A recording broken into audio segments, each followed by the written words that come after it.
আসসালামু আলাইকুম। সুপ্রিয় দর্শক, ঈদ মোবারক। স্বাগত জানাচ্ছি আমার কথা শুনবার জন্য। গতকালকেই ঘটনাটি ঘটেছে। আমি গতকাল রাতেই একটি ভিডিও করতে চেয়েছিলাম, কিন্তু সময়ের অভাবে সেটি করতে পারিনি। বাংলাদেশের এই যে গণ অভ্যুত্থানের অন্যতম নায়ক, মাস্টার মাইন্ড হিসেবে খ্যাত মাহফুজ আলম, তিনি বর্তমান অন্তর্বর্তীকালীন সরকারের তথ্য উপদেষ্টা। সেই মাহফুজ আলমের বাবার উপর হামলা করেছে সন্ত্রাসীরা বললে ভুল হবে, কারণ যারা হামলা করেছে তারা এলাকার চিহ্নিত ছাত্রদল বা স্বেচ্ছাসেবক দলের নেতাকর্মী। কি অবাক হচ্ছেন? অথচ মাহফুজ আলমের বাবা, এই তথ্য উপদেষ্টা মাহফুজ আলমের বাবা, তিনি নিজেও এলাকার বিএনপি নেতা। মানে বিএনপি নেতার উপর বিএনপির নেতাকর্মীরাই হামলা চালিয়েছে। তাও কার উপর? বর্তমান অন্তর্বর্তীকালীন সরকারের তথ্য উপদেষ্টা এবং জুলাই আগস্ট আন্দোলনের এবং সফল একটি বিপ্লবের অন্যতম মাস্টারমাইন্ড মাহফুজ আলমের বাবার উপর। আমরা একটু রিপোর্টটা পড়ে আসি প্রথম আলোর, তারপর এটা নিয়ে আমি কিছু কথা বলবো। রিপোর্টের হেডলাইন: লক্ষ্মীপুরে তথ্য উপদেষ্টার বাবার উপর হামলার অভিযোগ, প্রতিবাদে বিক্ষোভ।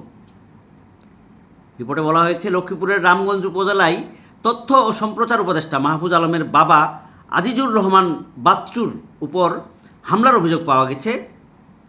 রোববার মাহফুজ আলমের নিজ গ্রাম রামগঞ্জ উপজেলার নারায়ণপুর মোল্লাবাড়িতে এই হামলা হয়। মাহফুজ আলমের পরিবারের অভিযোগ, সাবেক ছাত্রদল নেতা ও বর্তমানে ইউনিয়ন স্বেচ্ছাসেবক দলের সম্ভাব্য সভাপতি। খেয়াল করেন এজন্য বলছি যে কারা হামলা চালিয়েছে। বর্তমান ইউনিয়ন স্বেচ্ছাসেবক দল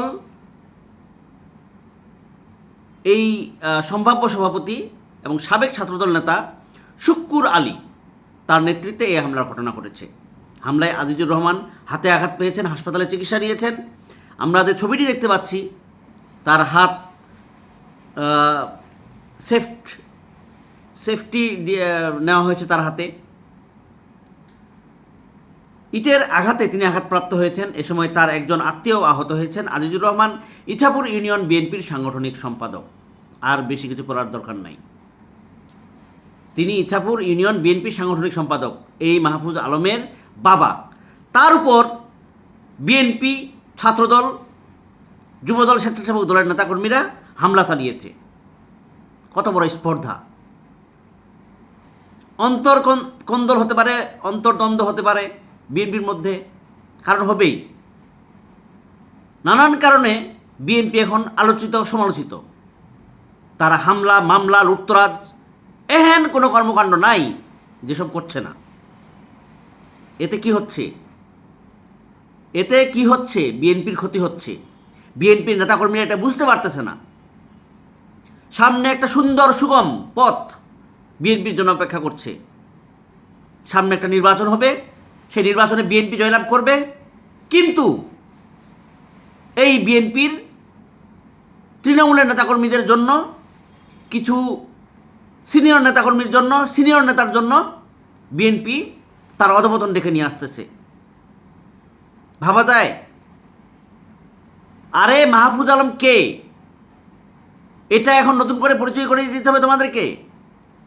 মাহফুজ আলম বাংলাদেশের এই অভ্যুত্থানের অন্যতম মাস্টারমাইন্ড, শেখ হাসিনাকে তাড়ানোর অন্যতম মাস্টারমাইন্ড, আওয়ামী লীগকে বাংলাদেশ মুক্ত করার অন্যতম মাস্টারমাইন্ড, মানে আওয়ামী লীগ মুক্ত বাংলাদেশ করার অন্যতম মাস্টারমাইন্ড। এটা কতবার মাথায় ঢুকে দিতে হবে আপনাদের বলেন তো? এটুকু আপনারা বুঝতে পারতেছেন না যে আজকে যদি 5ই আগস্ট না হতো, বিএনপির হাজার হাজার নেতাকর্মী তারা আন্ডারগ্রাউন্ডেই থাকতো। ঈদের পরে আন্দোলন করতে করতে 50 বছর চলে যেত। খালেদা জিয়ার মামলাগুলো প্রত্যাহার হতো না, খালেদাগুলো কারান্তরীণ থাকতো। জনাব তারেক রহমান, তার মামলাগুলো প্রত্যাহার হতো না, তার মামলাগুলো ডিসমিস হতো না, তাকে নিরপরাধ বলে আদালত রায় দিত না। তার মামলাগুলো ঝুলে থাকতো। দিনের পর দিন, বছরের পর মাসের পর মাস, বছরের পর বছর তারেক রহমান লন্ডনে বসে থাকতেন। বাবর সাহেবের মতো নেতা তিনি এখন মুক্ত, খোলা আকাশে ঘুরে বেড়াচ্ছেন। তিনি মুক্ত হতে পারতেন না, হাজার হাজার নেতাকর্মীর মামলাগুলো থেকেই যেত। এইটুকু আপনাদের কমন সেন্স নাই। আপনাদের জন্য কতটা জীবন বাজি রেখে আপনাদের যে উপকারটা করেছে, সেই উপকারের মাসুল এভাবে এখন দিতে হবে?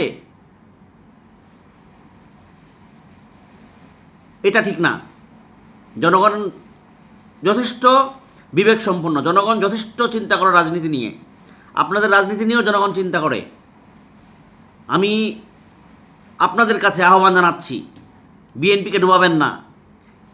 বিএনপির একটা অপার সম্ভাবনা সামনে অপেক্ষা করছে। এই বিএনপিকে আপনারা ডুবাতে যাবেন না।